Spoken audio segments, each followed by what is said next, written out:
Hello and welcome, and this is Peter. I'd like to thank you first very much for listening to this audio. I really appreciate you, so thank you very much. This audio is on the topic of one of the distinctions within the landmark education curriculum, and it's one that I kind of brought forward. These are not being presented in the order that you would encounter them in the forum. It's one that I've brought forward because you will immediately understand its value and utility with respect to becoming a great business intelligence salesman. And that's why I've brought this one forward. Okay? So, this one is called Already Always Listening. Okay? The concept of already always listening. So what is this distinction, this idea, this abstraction that we might call already always listening, right? What is it? So already always listening, in the back of your head, when human beings achieve language, right? When language arises in a human being, consciousness also arises. The consciousness of self-awareness, the awareness of a self as separate to one's body, also arises for a human being, and we'll talk more about that in the future. One of the features, you might call it, of being conscious, being aware that you have a self as opposed to have a body, and that the self and the body are not one and the same thing, is the self tends to have an ongoing conversation with itself and with you, right? So, as I'm saying these words and talking in this audio, and you're listening to it through the miracle of the internet, in the back of your head, there's this little voice umming and ahhing, offering you its opinion about what it is that I'm saying. Oh, there's already always listening that Peter's talking about. I wonder what that could be about. Hey, Joe, what do you think of this already always listening idea? Is there a voice going on in the back of your head at the moment that's already always listening, Joe? If your name happens to be Joe or whatever, right? Right now, as you're listening to this, there's a voice going on in the back of your head talking to you about the conversation that you're listening to. Okay? Guaranteed this is happening for you, whether you're quite aware of it or not. But if you stop and you listen, just listen to my voice and listen to what I'm saying about there's a voice in the back of your head offering its opinion about what it is that I'm saying. Well, that voice in the back of your head offering its opinion about what it is that I'm saying, that is, you're already always listening. Okay? Now, out there in the real world, as you go about your life and as you interact with people, you consistently, almost always, have this voice in your head talking to you about what you're seeing and observing out there in the real world. This voice just goes on endlessly. My beautiful day today, the sun's a bit hot. Oh, there's a bit of rain. Okay, well, I just have to put up with the rain. Maybe I should have remembered my umbrella. Oh, look over there, there's a pretty girl. Okay, well, oh, nice Lamborghini. There's a guy driving a Lamborghini down the street. Oh, cool, I wish I could have a Lamborghini. Oh, it's a little bit more sunshine. Oh, well, that's good. I really like the sunshine. Oh, another pretty girl. Look at that pretty girl over there. You know, that voice. Okay? All us men have that voice going on all the time, particularly the piece with, oh, look, there's a pretty girl, there's a pretty woman. We tend to have that going on in our head all the time, right? So this already always listening is this voice in our head that continually talks to us, offering its opinion about what it is you're observing in your environment or thinking about at any point in time, right? Now, when you sit across the table or desk or whatever it is, or standing up giving a presentation, when you're selling your business intelligence solution, that voice in the back of your head is what you are listening to as your prospects are talking to you and telling you things, right? So you may be early in a sales cycle and you may be trying to find out from your prospect what it is that they need in order to know what it is they need in order for you to frame your response to present to the prospect what it is that they need to hear in order to buy what it is that you're selling.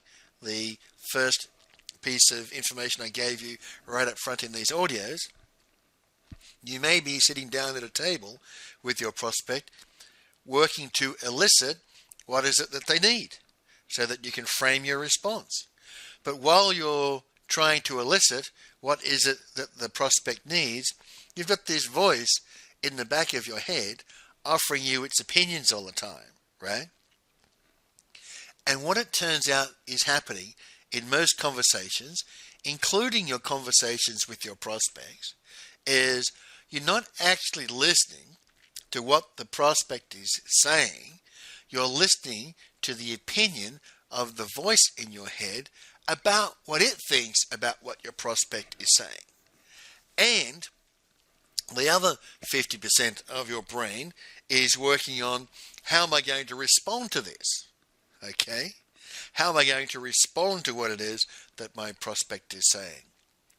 And so in any customer interaction like that, or prospect interaction like that, what you are using your brain capacity on, there's grey matter of which you have a limited supply. What you are using it on is listening to the opinion of your already always listening about what your prospect is saying, and you're trying to think of the response to what it is that you're going to say to what your prospect has said, or what you think your prospect has said, but what is really your already always listening's opinion about what your prospect has said. And if you stop and think about, that's what's really going on in your interactions with your prospects.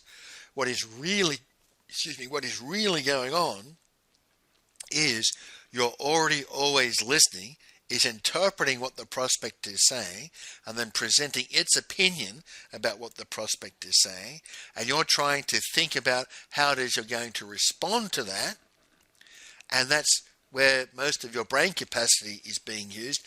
And if you're lucky, 5 or 10% of your brain capacity is actually being used to listen to what the prospect is saying. Okay? That's what's really going on. Now, as a salesman, you can understand that if I'm using all this brain capacity to listen to my already always listening, which is already interpreting what it is that the prospect is saying, and I'm using more brain capacity to figure out how it is I'm going to respond in this situation, then I'm not really very present to the situation. I'm certainly not present to my customer, and I'm not listening to my customer or my prospect, and therefore I'm not going to be able to customize what it is that I'm going to say back to him, because I'm so busy thinking about all these different things. I'm using my brain capacity for these different things, right? So the first thing I want you to do is listen to the voice in the back of your head. And I just want you to notice, as you go about your daily life today, tomorrow, the next day, I want you to notice how much you're already always listening is there, and how much it is talking to you, and how much it is engaging with you, and all the opinions that it has about what's going on. Just listen to that already always listening, okay? Listen to it, and just notice that it's there, okay? Because you and I both know people who don't seem to have a filter between their already always listening and their mouth, right? Where all this stuff that's going on in the back of their head just comes straight out their mouth. We both know people like that, right? Now, thankfully, most people have a bit of a filter between the back of their head, they're already always listening, and their mouth, and they don't let everything just come straight out of their mouth, right? But we know also that that filter breaks down a little bit as people get older. And we know that people who are quite old and often lonely, tend to talk, just run on. They just talk and talk and talk, and it's just the voice in the back of their head coming straight out of their mouth, right? So that's your already always listening. There's nothing to do at this point in time. There's no exercise to do apart from, as you go through your daily life for the next few days, listen to your already always listening. Just listen to it. Notice that it's there. Okay? Notice that you can't turn it off. It just keeps talking in every situation that you're in. It just keeps going. Right? Now, I will say that one of the skills I will teach you during this process is, how do you turn that thing off? By will. How do you, like for example, we used to have candles, right? And I still do have candles. I like them. When you light a candle, you tend to just let it burn all the way down, right? Because, turning a candle off, you got to blow it out, and then you got to light it again, right? So there's a little bit of effort in turning on and off a candle, but there's no effort in turning on and off a light, an electric light. It's just a switch. Virtually no effort to turn that switch. One of the things that I learned in the advanced class was how to turn off the already always listening as a willful act, like a switch, as easily as a switch. Just turn it off, right? Now, let me ask you a question.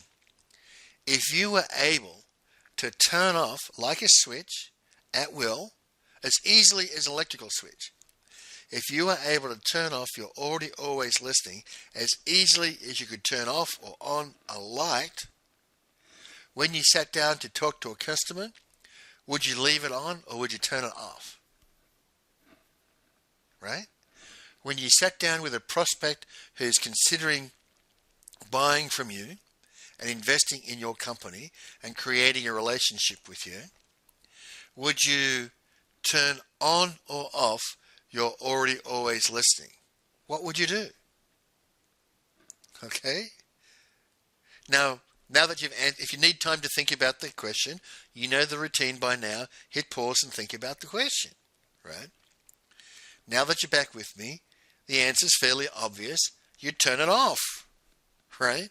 Because you would like to be 100% present, listening to your customer, listening to what they are saying, so that you don't miss anything of what it is that they say. And you will respond to your customer based on what they are saying, not based on your already always listening's opinion about what it interpreted the customer said through a whole set of filters, right? So obviously, if you had a choice and you could turn your already always listening on or off like a switch when you sat down to have a conversation with a prospective customer, you would turn that off and you would be 100% present in that conversation to listen to your customer. Okay? Now I can remember on the Tuesday, the advanced class goes Thursday to Sunday. I think it was on a Tuesday, the Monday or the Tuesday, I was at this customer called MLC, the Mutual Life Company in Australia, and I was talking to one of the people that I'd had in that I'd enrolled into the forum. Her name was Sophia, and I was just talking to her after the advanced course, and she was keen to find out, well, what was the advanced course like, because I'm thinking of doing it, right? And I was sitting down talking with her, and she said, what was the advanced course like? And I'm like, I'm not actually sure. And she's like, what? You just spent 4 days doing it? I went, yeah, I did. I'm not actually sure what it was like. I'm still kind of working it out. And she's like, you're still kind of working it out? I went, yeah. I said, I couldn't actually tell you what happened. And she's like, okay, that's interesting. And she just kept talking, and I just kept listening. And she's talking to me, and she said, "Is there something wrong with you?"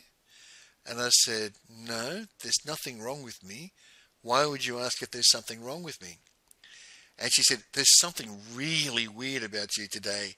It, you know, it looks like you're really listening to me." And I went, "Yeah." I said, "You know the already always listening?" And she goes, "Yeah." And I said, "Well, I can turn that off now." And she looked at me and went, "What?" And I said, "I can turn that off now. And it's not running now. My mind is completely silent. And I'm just listening to you." And she looks at me. She goes, "You know, I can see that." I said, "Yeah." I said, "It's really weird." I said, "From my side, it's really weird. I don't believe I've ever listened to anybody before." I said, "I've never been able to turn off my already always listening before, but my mind is completely silent and I'm just listening to you."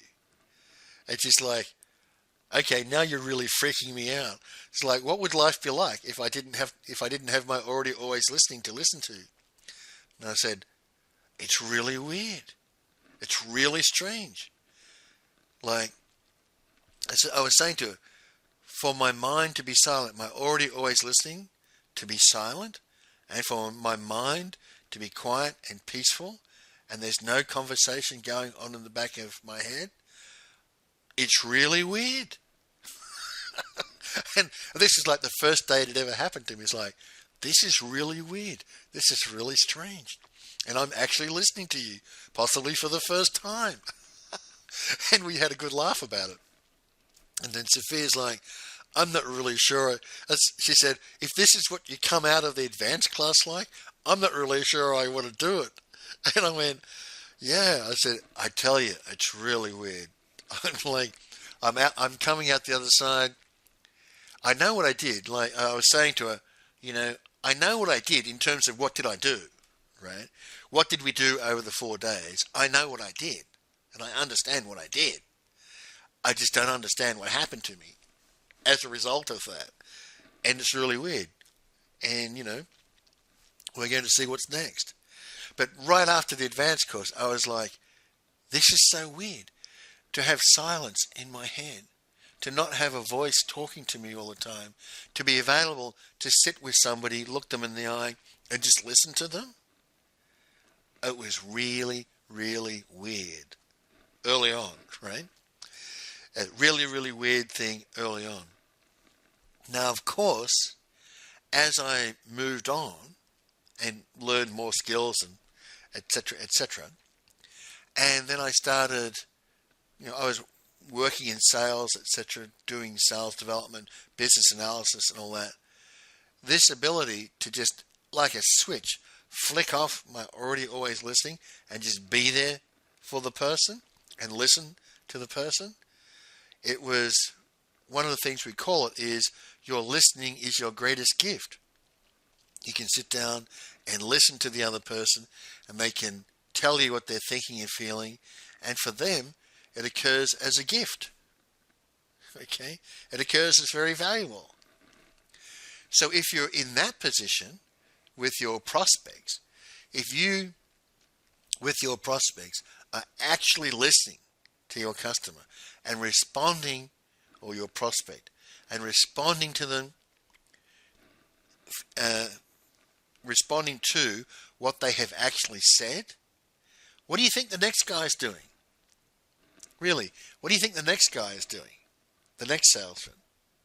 The next salesman is still in the position where he's listening to his already always listening, which is already reinterpreting what it is the customer is saying through a whole series of filters, and then answering what he thinks, what he's already always listening thinks it heard through a set of filters.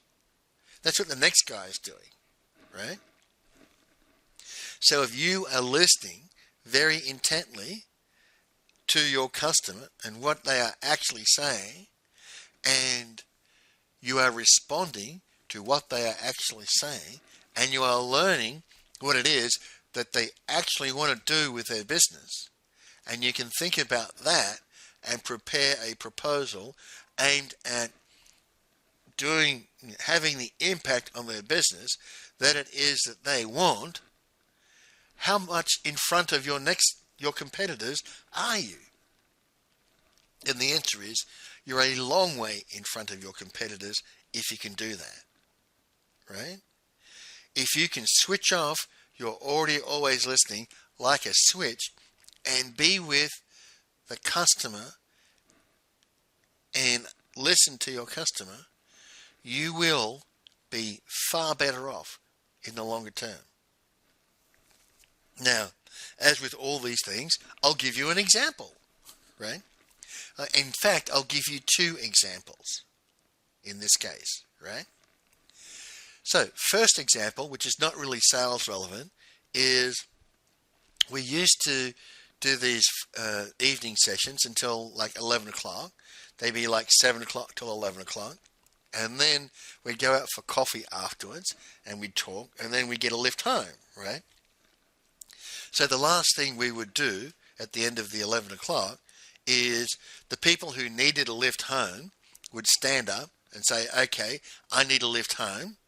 And they just go around the room, which suburb do you need a lift to? And then say, okay, who is going to give this person a lift home?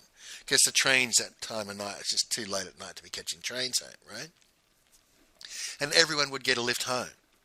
So anyhow, in my in this group, there was this pretty young girl. She was about 25. And she'd never spoken to me. Never once had she spoken to me. And this night I put my hand up and said, I need a lift home, because I was always catching the train. So I was always getting a lift home. And I put my hand up. I need a lift home. Where do you need a lift to? And I said, Pennant Hills, near Pennant Hills Station. Just 1 kilometre from Pennant Hill Station. And this girl pops up and says, okay, I'll give Peter a lift home. And I looked at her and, that's interesting. She's never spoken to me, and she's never given anybody a lift home before. Certainly not in my area. That's interesting. So anyhow, we get in the car, we're driving home, right? And she's just talking and I'm listening, and she's talking and I'm listening. And we get to near where I live, not very far from where I live, and she pulls over on the side of the road and says, there's something I have to say to you. And I went, really? There's something you have to say to me? And she said, yeah, I just feel moved that there's something I have to say to you. And I said, why? She said, because you're listening to me. I said, yes, that's one of the skills you get out of this is listening. She goes, yeah, I can see that. And I want to say something to you. I said, sure, go ahead. What would you like to say? And she said, I just had an abortion. And I went, oh, I'm so sorry for you. And she said, thank you. And I said, no, really, I understand. I understand what you just told me. You know, one, thank you for telling me, but I'm so sorry for your loss. And she said, thank you. I really appreciate that. And then she just started crying, right? And, you know, I pat her on the shoulder and say, look, everything will be okay. I understand your loss, I understand your grief, everything will be okay. And she cried for like good 5 or 10 minutes. We're just sitting there on the side of the road, and I was patting her on the shoulder, and she's crying. And then after she'd had her little cry, and she started to regain her composure, she looked at me and she said, you are a really remarkable man. And I said, thank you. I appreciate that. She goes, no, you really are. So she said, I think you're the first man who has ever listened to me. And I went, actually, that's probably true. And she says, yeah, I've noticed that. She said, I could never tell my mother that I've had an abortion, but I've seen you at Landmark. I've seen you around. I've seen people talk to you, and you just seem like a really nice man. And so I thought I'd give you a lift home and just talk with you and get to know you. And you listened to me. I went, yeah. And I feel safe telling you this. And I said, of course you feel safe. You know that I'll never disclose this secret of yours. She goes, yeah, I know. Somehow I know that. And I said, look, you'll be fine. If you ever want to talk, you know where to find me, right? I'm here like 2 or 3 nights a week. You know how to find me. If you want, I'll give you my number for whenever you want to talk. She said, I'd really like that. And I gave her my business card. I said, here's my business card. It's got my number on it, my email on it. If you ever want to talk, you know how to find me. I will listen. She says, I do believe you will. Right? And, we had some nice chats, etc., at the centre afterwards. But she never called me to talk about issues in more detail ever again. She just wanted that one thing. She just wanted to say to somebody that she'd had an abortion, and she wanted somebody to understand her loss and her pain in having that abortion. And I was that somebody who helped her along, right? Now that's obviously not work-related, but that's the level of intimacy, you might call it, that listening can generate. Now I'll give you an example, a work-related example, and I'll obscure the details somewhat, right? So, some years ago, I was working in a foreign country. I won't say which country. Let's call it Spain because it wasn't Spain. Okay? So, I was working in a foreign country, and I'd been working for this customer for about 8 weeks, and it's a world-renowned customer, worldwide known customer. Everybody knows the name of this customer, right? And I was working on a project for them, and the project manager came up to me. I'd been there about 8 weeks, and the project manager came up to me and said, Peter, may I talk to you? And I said, sure. He said, well, I'd like to go into a meeting room and talk to you. I went, oh, sure. And we went into a meeting room, and then he closed the door behind us. And gentlemen, generally, when your project manager asks you to go to a meeting room and he closes the door behind you, it's bad news. Right? Generally, that's a very bad news discussion. And I'm like, that's interesting. Nothing's gone really bad yet. So why does the project manager want to talk to me with the door closed? That's something a little bit unusual. So we sit down, and he says to me, there's something I want to discuss with you, but I want your agreement before I discuss it as to confidentiality. And I went, is this work related? Because that sounds personal. And he says, no, it's not work related. And yes, it is personal. And I went, well, certainly. If you want to discuss, I said to him, if you want to discuss something personal with me and you want my absolute agreement as to confidentiality, you have it. This is just unusual. And he goes, yeah, this is very unusual. I've never done this before. And I went, okay, well, from my side, this is also this is relatively unusual. So, sure, anything you say will be held in absolute confidence. And he goes, thank you. And then he told me what his issue was. And I went, call him Fred. And I'm going, oh, look, Fred, I understand what you're saying. And then I gave him my best advice. Okay? I said, I understand your problem. Really resonates with me. I might have the same problem one day. And this is what, if I was in your shoes, this is what I would do. This would be my advice to you. And he's like, thank you. I really appreciate that. And, we had some other conversation around this.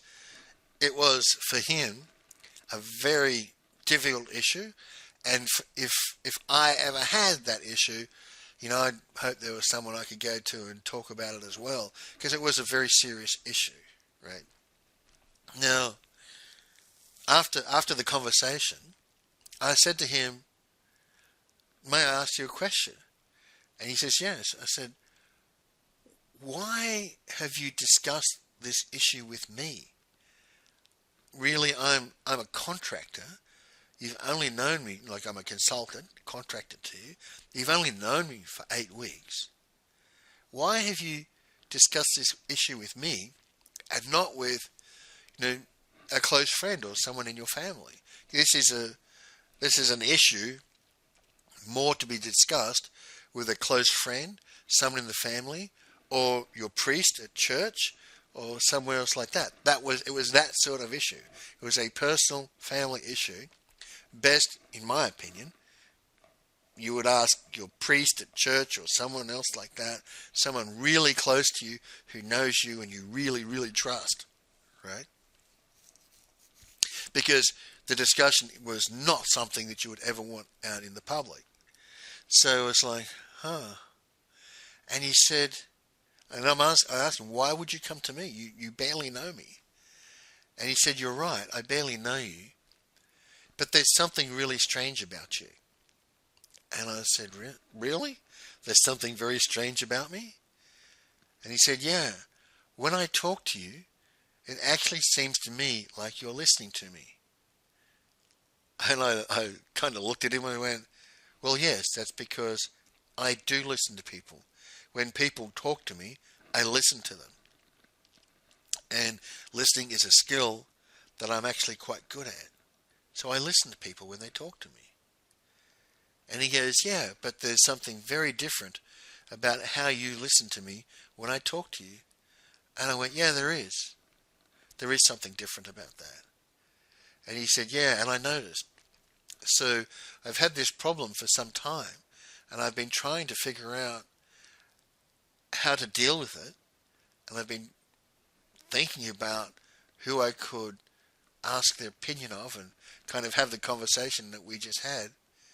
And for some reason, just you're the sort of person, for some reason, you're the man that I want to have this conversation with."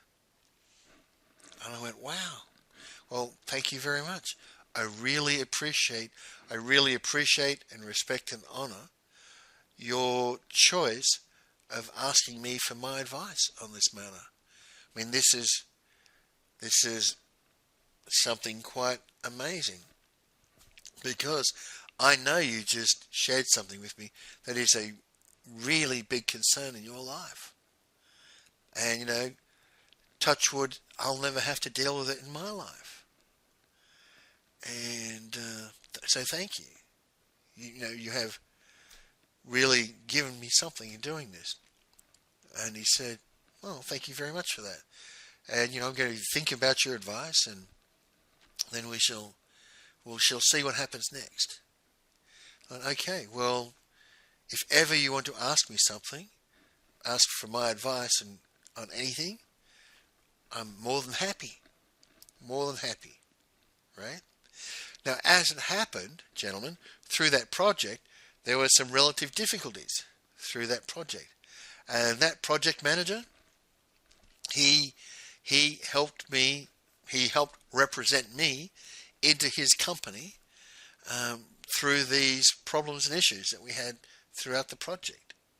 So my ability to turn off my already always listening and actually listen to him and the other people in his company when they were talking business rubbed off enough that when he had a very serious personal issue that you would absolutely not want to come out into the public, when he had that situation and he was trying to figure out, how can I solve my problem? Where can I go and get some advice from somebody to either back up what I'm thinking or something else?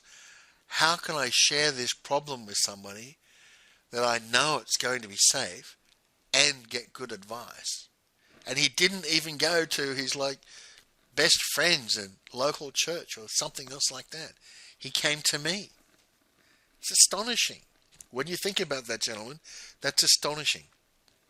Now, when you have a customer who's willing to come to you and ask for your advice on an extremely sensitive personal issue and trust you in giving you that information, in asking for your advice, because you listen to them. You truly listen to them when they talk, because you've turned your already always listening off. Gentlemen, when you can get to that position, how good do you think you can be as a salesman? Really? If you can have somebody that you've worked with for just 8 weeks come to you like that, how good do you think you can be as a salesman? What sort of advantage do you think that sort of listening of your prospects gives you over your competition? Right? Think about that. It gives you a massive, massive advantage. So this distinction, what I want to just wrap up now, I'm going to tell you what I told you. So this distinction, already always listening, what I want you to do is just listen to it over the next couple of weeks, next couple of days, couple of weeks. Just notice that it's there. I'm not going to teach you how to turn it off yet. That's a little bit down the track. But I want you to notice that it's there. And some days it'll be driving you absolutely crazy. Okay? Because it'll be on 24/7. Right? I want you to notice it. Maybe take some notes in your notebook about what it's saying. Put a new page and put already always listening as the title for the page, and just fill up the page over the next week or two with things that it has said to you. Right? With things that are going on in the back of your head, that conversation that goes on in the back of your head. And know that one of the things I'm going to teach you further down the track is turn that sucker off like a switch. Okay? You won't be able to do it yet. I wasn't able to do it until after the advanced course.